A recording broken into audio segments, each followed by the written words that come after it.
has led this effort and will continue to do so. But we need everyone and everyone's efforts. Another goal of Portugal is that public financing, which constitutes a central component, can be complemented with more private investment. By 2030, Portugal's international climate finance commitments will total 68.5 million euros. Part of this amount is dedicated to the reconversion of the debt swap of Cape Verde and São Tomé and Príncipe into climate investment. Portugal aims to expand these partnerships, especially with the community of Portuguese-speaking countries after 2025. We hope this approach can inspire similar solutions worldwide. We also hope that this COP29 will result in strengthened adaptation measures to climate change, as well as the creation of conditions to ensure a just transition.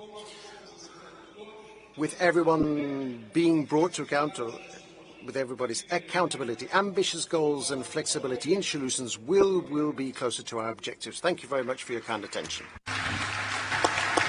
Thank you, Your Excellency. Now it is my pleasure to welcome His Excellency Mr. Mike Elton Mposha, Minister of Green Economy and Environment of Zambia. Your Excellency, the floor is yours.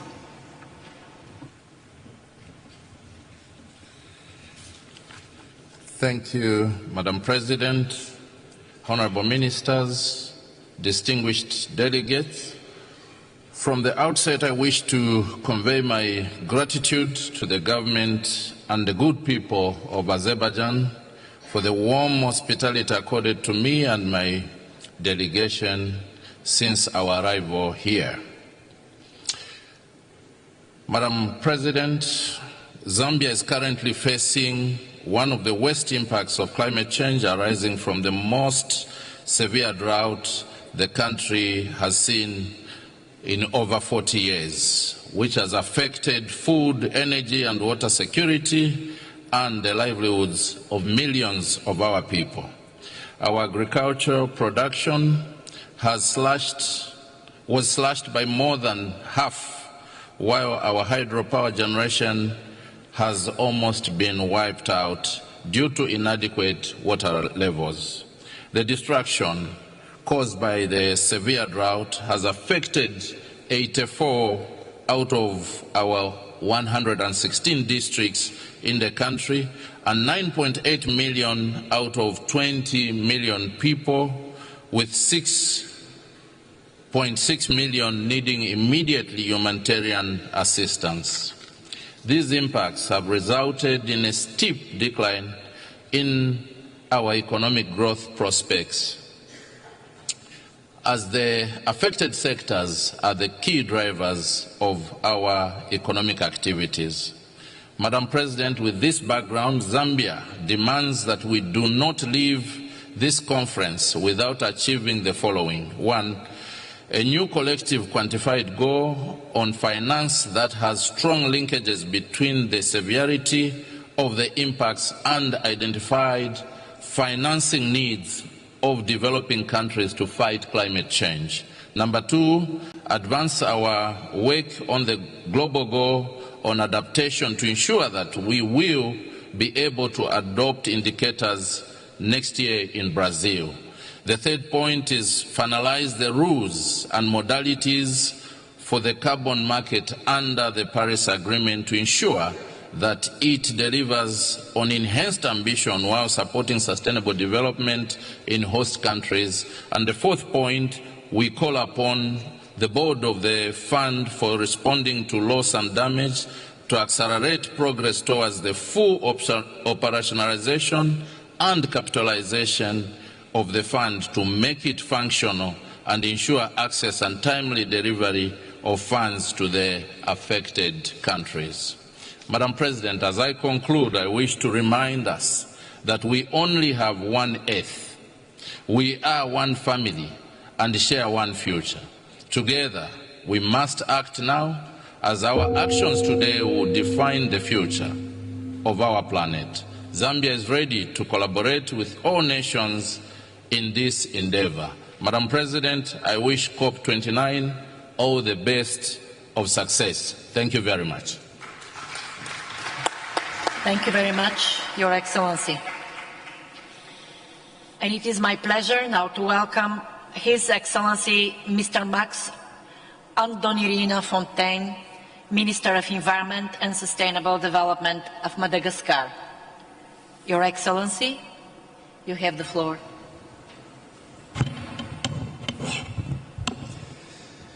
Monsieur le Président, Chair, Secretary General, Executive Secretary of the UNFCCC, Excellencies, ladies and gentlemen.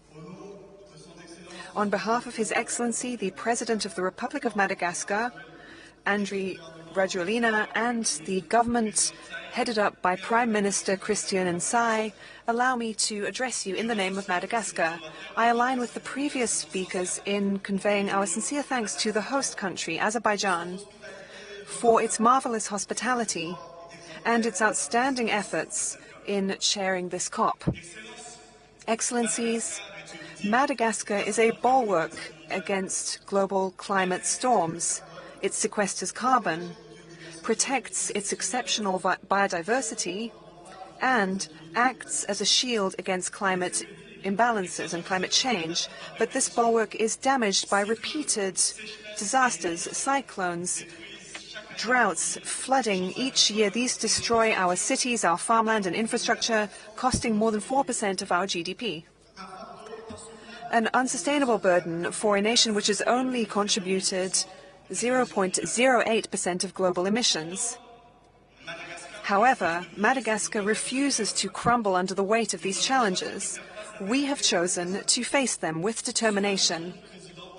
Under the vision of President Rajoelina, our general government policy places the fight against climate change at the top of our list of priorities, and Madagascar as a country of solutions and action. Adaptation and loss and damages have become a daily reality and a matter of the utmost urgency.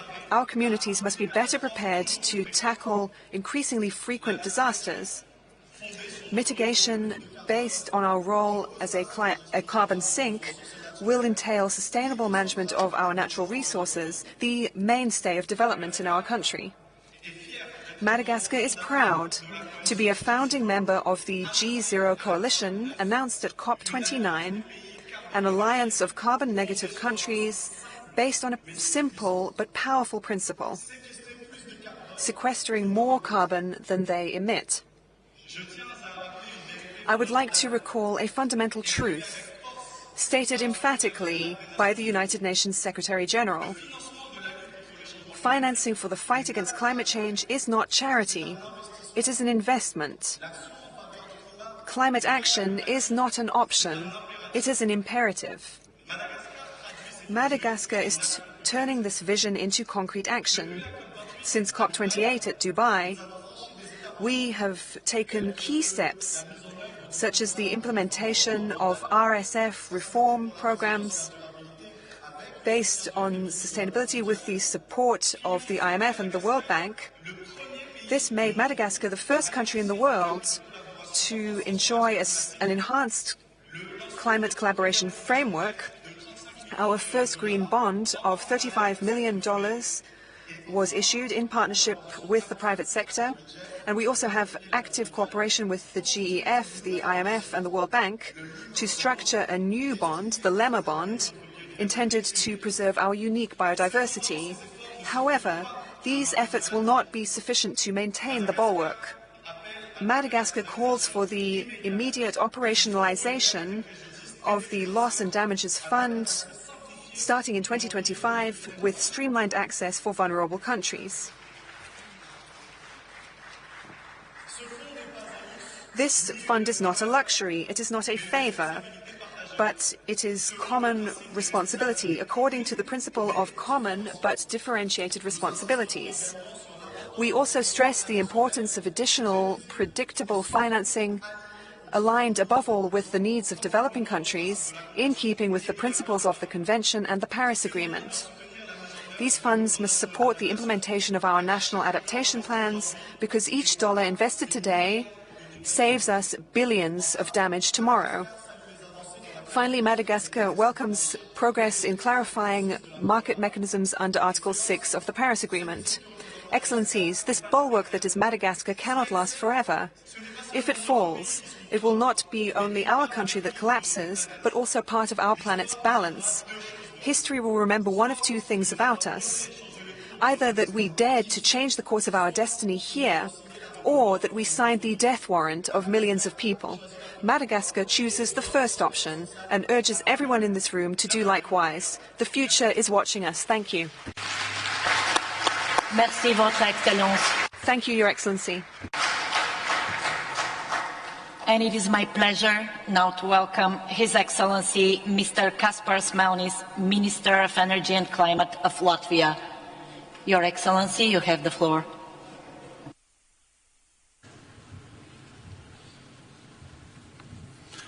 Excellencies, distinguished delegates and guests of COP29. Let me thank the COP presidency for hosting this important event and facilitating the process for a good outcome. During the past week, we have heard much about the urgent need of accelerate climate actions. And today, from the previous speech, delegates, we all share responsibility. Latvia is a small country, but yes, we are committed to do our part too. This year, Latvia had the honor of hosting the IPCC first scoping meeting of climate change in cities. We believe that IPCC reports are of key importance, and it's crucial that the next IPCC assessment cycle reports are published well before the second global stock of 2028. We are actively updating and advancing Latvian climate policy and legal framework to ensure we stay on track toward climate neutrality. Latvia is committed to submitting our biannual transparency report on time. COP29 has a task, I would say even obligations, to meet the expectations of our citizens. It must deliver increased efforts of mitigation, adaptation and resilience. And it is important to support these efforts also financially, especially small islands and landlocked developing countries. Latvia has been committed to the successful outcomes of UN Sites 4 and LLDC-3 conference, including financially supporting advancing the multidimensional vulnerable index to increase the resilience of the most of climate-affected nations. Latvia also has contributed to the United Nations Central Emergency Response Fund and the United Nations Loss and Damage Fund. But these are challenging times. Current Europe is facing the war of aggression started by the Russian Federation in Ukraine. This provoked an illegal aggression that condemns in the strongest terms, not only undermines the United Nations Charter, but also does ecological damage and harms Ukraine to efforts to address climate change. Ukraine deserves our solidarity and support. Latvia stands ready to further advance the action-oriented deliberation of the nexus of climate and security as a candidate of an elected seat of the United Nations Security Council 2026-2027. Finally, dear colleagues, it is nice to discuss, but it is more important to act. This is about a respectful attitude to our planet. We have only one planet. We don't have borders for climate change. This is about the future of our children. We can and we must deliver balanced and activity-driven outcome to COP29. Thank you. Thank you, Your Excellency. And it is my pleasure to welcome Her Excellency Ms. Miriam Dalli, Minister for the Environment, Energy and Regeneration of the Grand Harbour of Malta. Your Excellency, you have the floor. Excellencies, esteemed colleagues, distinguished guests, Madam President, allow me to start by thanking first and foremost the Azeri Presidency in bringing us together for this vital gathering. A successful COP29 depends upon tenacious leadership to seize the opportunities that decarbonisation through a just transition offers our nations, our people and our future generations. But there is also a COP29 to-do list we must implement to ensure positive change. First, our national determined contributions must be fit for purpose to keep the 1.5 degrees goal within reach, to stand a chance in adapting to the challenges of climate change. The link between robust mitigation and effective adaptation is inseparable. Malta's experience shows that our adaptation plans need to be part of our mitigation strategies to ensure preparedness and also resilience. Second, we must ensure a climate-neutral and resilient global future for our people and the planet through an ambitious and achievable agreement on the new collective quantified goal on climate finance. In this regard, Malta calls for a wide donor base that reflects the evolution of greenhouse gas contributions. Third, private investment is crucial to scale up finance required for the green transition, and Malta supports a multi-layered model where the NCQG is primarily accessible to the most vulnerable, such as small island states and the least developing countries. And Malta is proud to contribute through the development of the Climate Vulnerability and Resilience Index and to share its experience with microfinancing as an indispensable tool for tapping adequate funding. Our achievements during COP29 must translate into qualitative, equitable and inclusive green transition back at home. Such an approach requires both synergy and also transparency. Malta took an innovative step in domestic climate governance by establishing the Climate Action Authority to steer a cross-sectoral coordinated approach towards climate neutrality. Each single step is pivotal to reach the desired destination, and it is up to us to transform COP29 into a milestone on the pathway to climate neutrality, an aim which is essential to guarantee global peace and security. Thank you. Thank you, Your Excellency. And it is my pleasure now to welcome His Excellency Mr. Hassan Bakir Jamous, Minister of Environment, Fisheries and Sustainable Development of Chad. Your Excellency, the floor is yours. Merci, Madame. Thank you, Madam.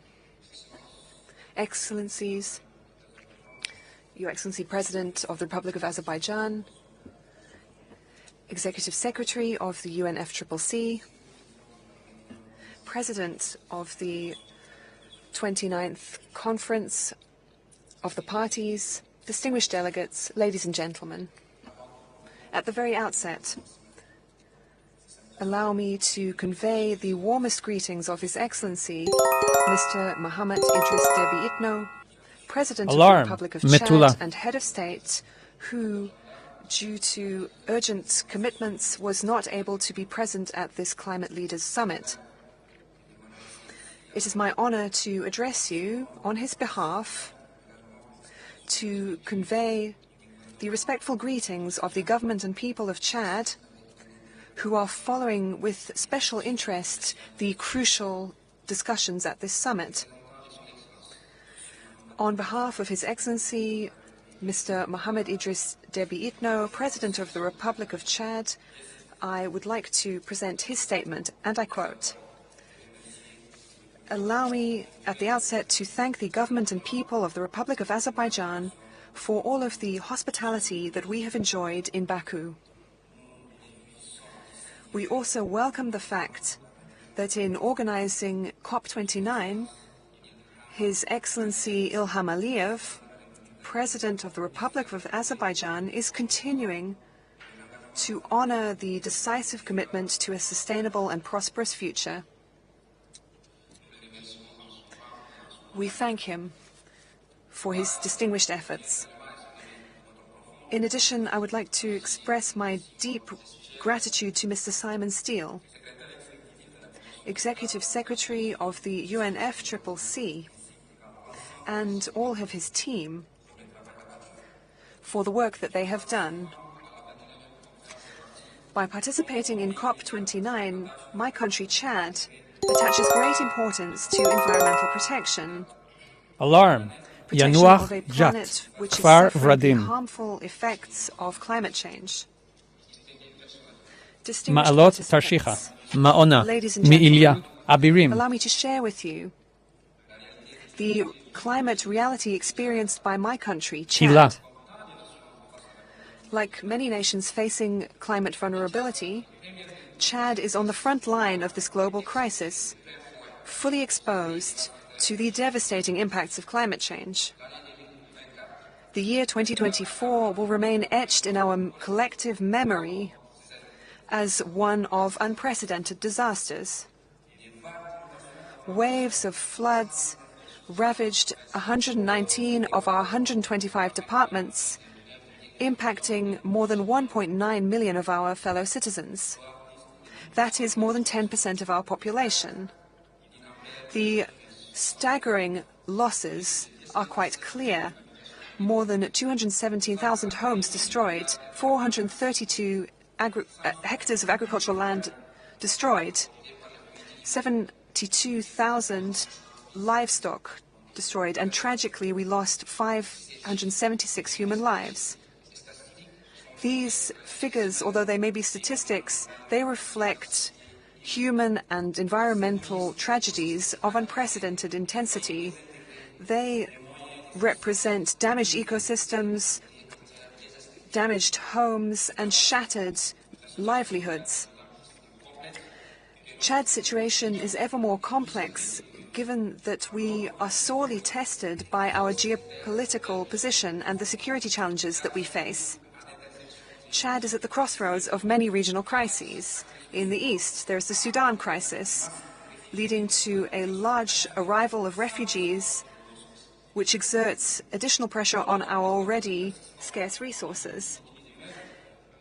The continued instability in Libya continues to sorely test our national security. In the Lake Chad region, the threat of Boko Haram remains in place, forcing the displacement of entire communities.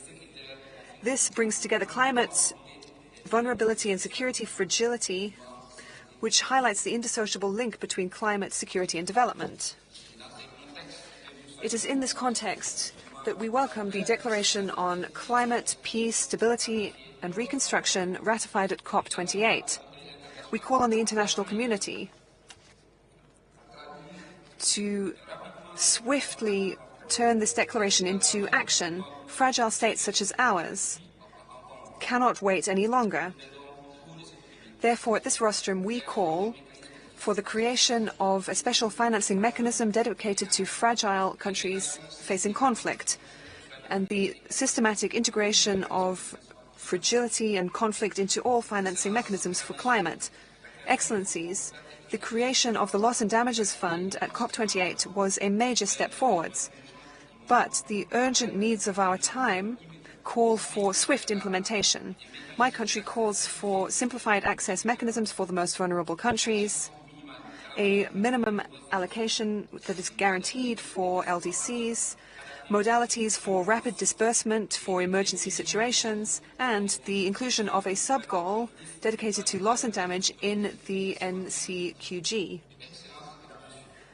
Excellencies, ladies and gentlemen, in terms of climate ambition, Chad has already sketched the outlines of its commitment to fighting climate change. As of 2017, we drew up our first NDC, which was ambitiously revised in 2021 in full compliance with the objectives of the Paris Agreement. The implementation of these instruments will require very large-scale investment, estimated at $11.7 billion. This financing need is largely unmet, which seriously restricts our ability to protect our communities, who are among the most vulnerable today. This is why we believe that the COP29 summit, which is focused on climate financing, is a crucial moment in rebuilding the international financial architecture. In this momentum, I reiterate Chad's support for the common positions of the groups that we belong to in the negotiations. These are the African Group, LDCs, and the G77 plus China. It would be remiss of me to conclude without reiterating a call for saving Lake Chad. Its basin is home to more than 30 million people, and it is threatened with total disappearance. This COP, the COP of Finance, is something that we would like not to be just another meeting, but something that meets the shared ambitions of humanity. Thank you very much. Merci, Votre Excellence. Thank you, Your Excellency. It is my pleasure now to welcome Her Excellency Ms. Rohi John, Minister of Environment, Climate Change and Natural Resources of the Gambia. Your Excellency, you have the floor.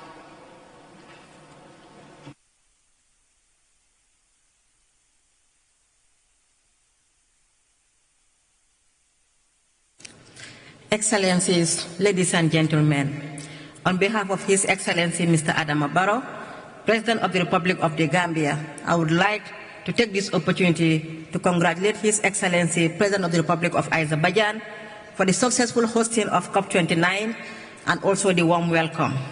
It is an honor to address this crucial forum of this COP29 on behalf of the Gambia, a nation that, like many climate-vulnerable, least developed countries, is facing the harsh and escalating impact of climate change. The 1.5 degrees Celsius limit of the Paris Agreement becomes ever more critical as many climate-vulnerable countries have already warmed to mean temperatures, affecting the optimal growth of our economy. The Gambia stands on the front line of this global crisis, committed to making significant strides in our action towards the climate change as indicated in our NDCs. However, we are constrained by the lack of adequate climate finance, just like many other least developed countries. It is imperative that developed nations fulfill their existing climate finance commitments. The new collective quantified goals represent a pivotal opportunity to correct past shortcomings of the $100 billion climate targets.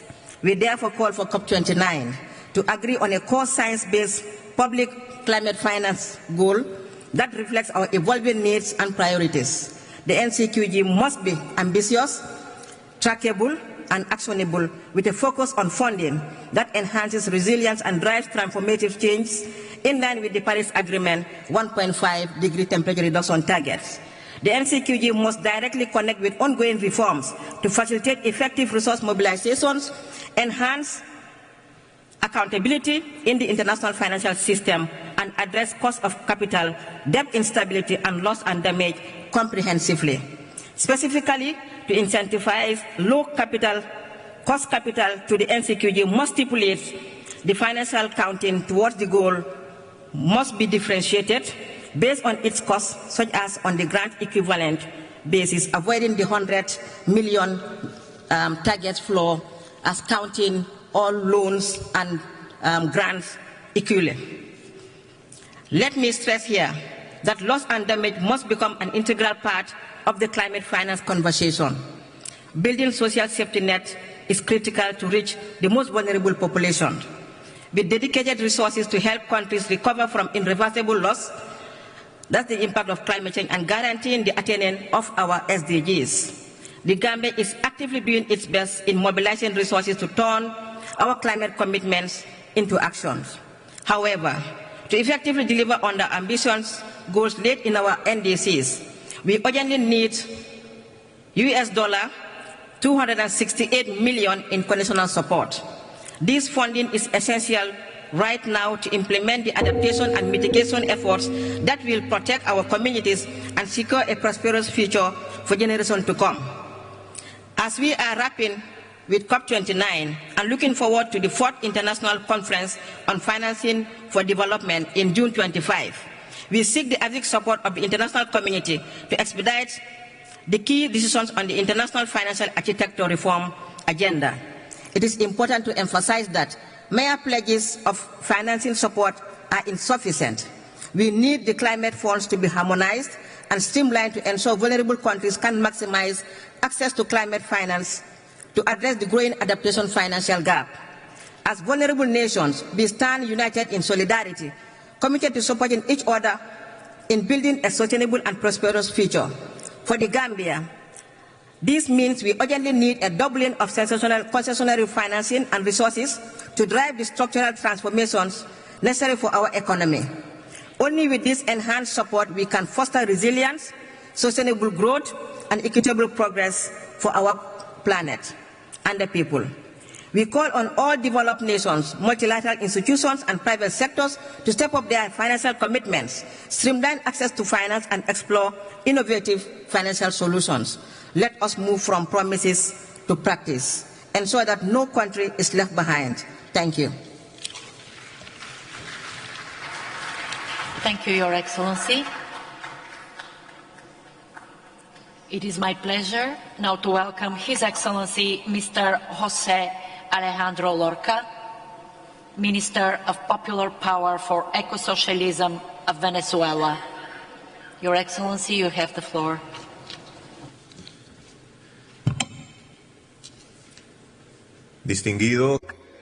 Distinguished delegates, distinguished representatives of the various international organizations here, and everyone else listening here. I bring to you the cordial and kindred greetings of the President of the Bolivarian Republic of Venezuela, Nicolas Maduro Moros. It's an honor for me to be here in this beautiful and vibrant town of Baku and to be involved in this emblematic climate conference summit. I would like to express my most heartfelt thanks to the government of Azerbaijan for the warm hospitality we have received and for having volunteered to host this COP, the significant COP.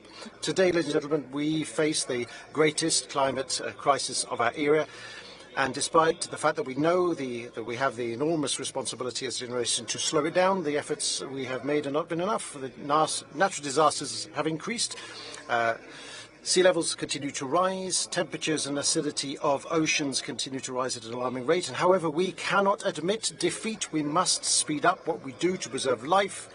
In the words of our President, and I quote, "Humanity must unite in a common effort to save the planet. There is no plan B because there is no planet B," which is why we need political will of all countries. We need to work together to implement the Convention and the Paris Agreement without rewriting it, nor them, or reinterpreting them. We must base ourselves on the principles of common but differentiated responsibilities and respected capabilities, especially focusing on implementation. Madam President, it is crucial that we resolutely move towards a new an NCQG with the support of developed countries, with predictable financing, as well as transfer of technology and capacity building, which need to be sufficient, gradual and accessible. This is crucial if we want to achieve adaptation, mitigation and avoid loss and damage. Furthermore, we must end unlawful and criminal unilateral coercive measures, UCMs. My country is being subjected to them now, today, and these have been imposed upon us by the United States of America and the EU. These measures violate international and environmental law and restrict the right of our people to sustainable development. Despite these challenges, Venezuela has achieved significant progress in combating the climate crisis, and we are more committed than ever today. And we're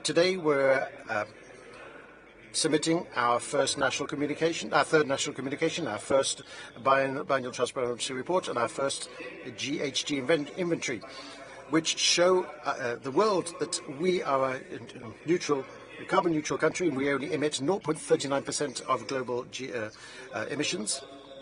and that we remove more emissions than we emit, given how diverse we are. At the same time, we're aware of the importance of continuing to work, and we're aware of our contribution for the work. And to do that, we implement policies for the welfare of future and present generations, including the fact that we protect more than 53% of our national territory, the fact that we have more than 50,000 young people involved in something we called the National Climate Empowerment Plan. We have 3,641 technical teams for recycling and sanitation, which strengthens our circular economy.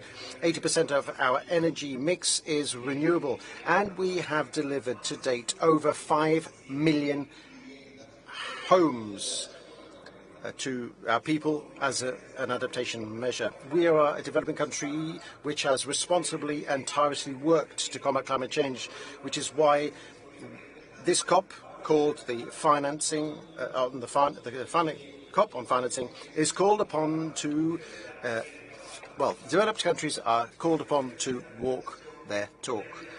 I would like to conclude by reiterating the unshakable commitment to Mother Earth and the future generations. We in Venezuela will continue to fight for a world that is fairer, more sustainable, and in harmony with nature. If we unite, we will conquer, and we will do so for the welfare of our planet and only of all of humanity. We'll only succeed if we are united. Muchas gracias, Su Excelencia. Thank you very much, Excellency. It is my pleasure to welcome Her Excellency, Mrs. Amna bint Abdullah Al-Dahak Al-Shamsi, Minister of Climate Change and Environment of the United Arab Emirates. Your Excellency, you have the floor.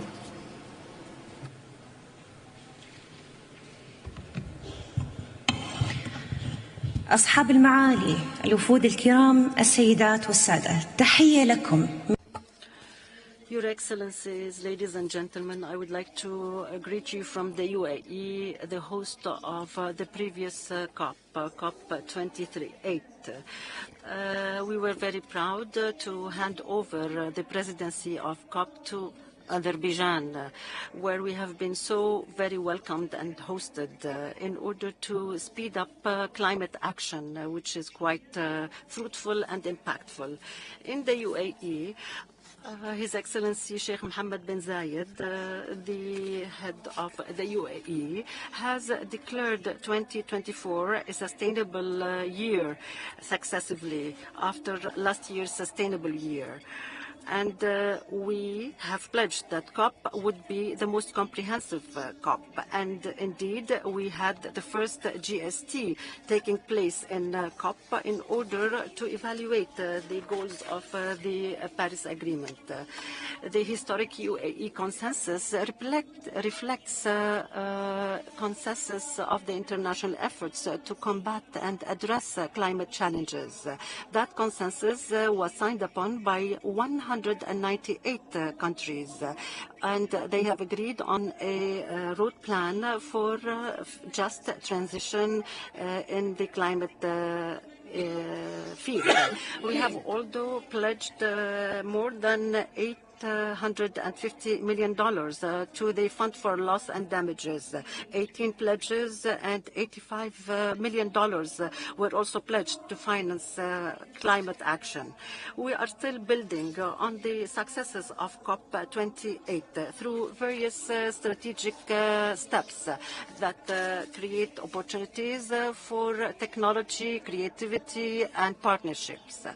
In this year, the UAE has adopted the Mohammed bin Zayed Water Initiative, following COP28 pledges to provide $150 million to accelerate creative solutions for water scarcity. We look forward to co-hosting the UN Water Conference in 2026 in cooperation with Senegal in order to accelerate the implementation of objective goal 6 of the Sustainable Development Goals. And we call upon you to actively participate in the preparation phase for that conference. We have also committed ourselves to the troika of the presidents of COP28, 29, and 30 in cooperation with Azerbaijan and Brazil to accelerate global transition and to stress and underline climate action. Towards the beginning of this year, we succeeded to cooperate with the UNE and Panama to announce the World Renewable Energy Day as part of our strategy for carbon neutrality by 2050. We have pledged to double our efforts or to triple our efforts towards renewable energy by 2030. And our strategy for 2050 aims at availing $55 million by 2030. Ladies and gentlemen, technology is the main buttress for acceleration of climate action, and the UAE has achieved an excellent technological achievement in 2024 by using green hydrogen to produce iron and steel. The Abu Dhabi renewable energy company Masdar and the Emirat Iron company have announced the success of their pilot project in this respect. And as part of our 2050 hydrogen strategy, aims at making UAE a main producer of low-emission hydrogen by 2031. International cooperation has a deep impact to achieve our common goals when it comes to international climate action. And we aim at implementing the new quantitative goal in order to avail accessible and affordable climate financing to the global south and to implement Article 6 of Paris Agreement. We commit to the various aims of this COP: mitigation, adaptation, losses, just transition, water, technology, involvement of women and the youth. Climate action is indeed an opportunity, and we are sure that the presidency of COP29 would lead to a more sustainable future for us and for the future generations. Thank you. Thank you very much, Your Excellency. Now it is my pleasure to welcome His Excellency Mr. Carlos James, Minister of Tourism, Civil Aviation, Sustainable Development and Culture of St. Vincent and the Grenadines. Your Excellency, you have the floor.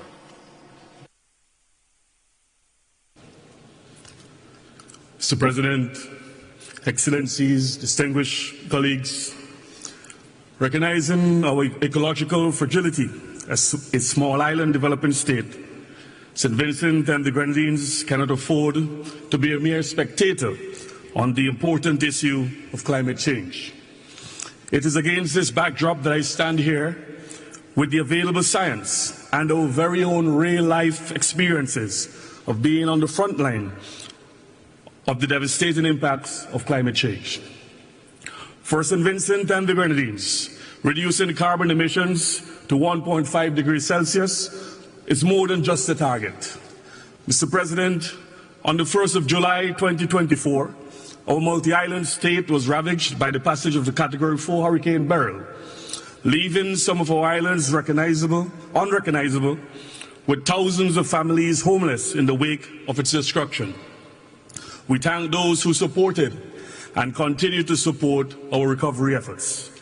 As I deliver this statement, my people are waking up to the ravaging effects of severe flooding that is currently affecting our island's infrastructure. If we are to follow the science, the aggressive nature and the unpredictability of present weather systems is the climate's response to humanity's failure to act. For SIDS, we simply do not have any more time for a polite ask. We cannot continue to expend finite resources on a continuous recovery cycle while chasing vague promises for minuscule and indifferent action. Mr. President, as our nation actively undertakes recovery efforts, COP29 is flagged as the finance COP, and this has an even greater personal and national significance to us. Amidst the colorful diplomatic language of some leaders on this platform, our climate negotiators are disgracefully being held in a metaphoric chokehold as a major historic and contemporary carbon emitters bob and weave their way out of the commitments to reduce carbon emissions and bail out on climate finance pledges. This is a selfish and unwarranted assault on the 65 million people living in SIDS. We need to ensure that at this COP, the new collective quantified goal will build upon previous climate finance targets. Mr. President, the new goal must take into account and respond to the urgent needs and priorities of developing countries and recognition of the special circumstances of SIDS, addressing efficaciously their unique social, economic, and environmental vulnerabilities. Collectively, we must find solutions to unlocking the ever-complicated maze of climate finance, with practical considerations for access and distribution, while renewing the call for a restructure of the global financial architecture presently designed to keep SIDS in a vicious cycle of debt. Our government firmly advocates for effective multilateralism and an international framework within which our developed priorities can be pursued. In this vein, we highlight that all countries, especially those most affected, such as Taiwan, should have a seat at the negotiating table. Mr. President, we need an unprecedented level of collective action. In the final days of this conference, we must not compromise ourselves out of a viable future. Ambitious actions is not a want, but an imperative as we keep our heads above the rising tide to safeguard lives and livelihoods. Finally, Mr. President, there is still some lingering hope in humanity's call to action. Despite the challenges, it can and must be done. I thank you.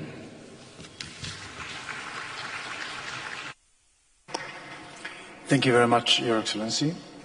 Now it is my pleasure to welcome His Excellency Mr. Kirti Vardhan Singh, Minister of State for Environment, Forests and Climate Change of India. Your Excellency, you have the floor. Thank you, Mr. President. Excellencies, distinguished delegates, ladies and gentlemen, I thank the government of Azerbaijan and the people of Azerbaijan for hosting us in this historical and beautiful city of Baku. Excellencies, today we are at a very important juncture of our collective fight against climate change. What we decide here will enable all of us, particularly those in the global south, to not only take ambitious mitigation actions, but also adapt to the climate change. Excellencies, our decisions on this forum should be guided by the core principles of equity, climate justice, and common but differentiated responsibilities and respective capabilities, as provided in the UNFCCC and its Paris Agreement.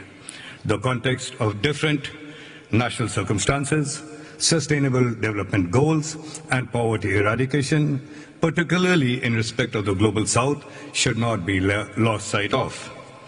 The high carbon emission development pathways of the global north in the past have left very little carbon space for the global south. However, our growth trajectories for fulfilling the primary needs of sustainable development and poverty eradication cannot be compromised. Despite not contributing to the problem, we in the global south are bearing huge financial burden on account of climate actions for mitigation on one hand, and losses and damages caused by climate change on the other, thus severely limiting our capacity to meet our developmental needs. But, Excellencies, these have not dampened India's resolve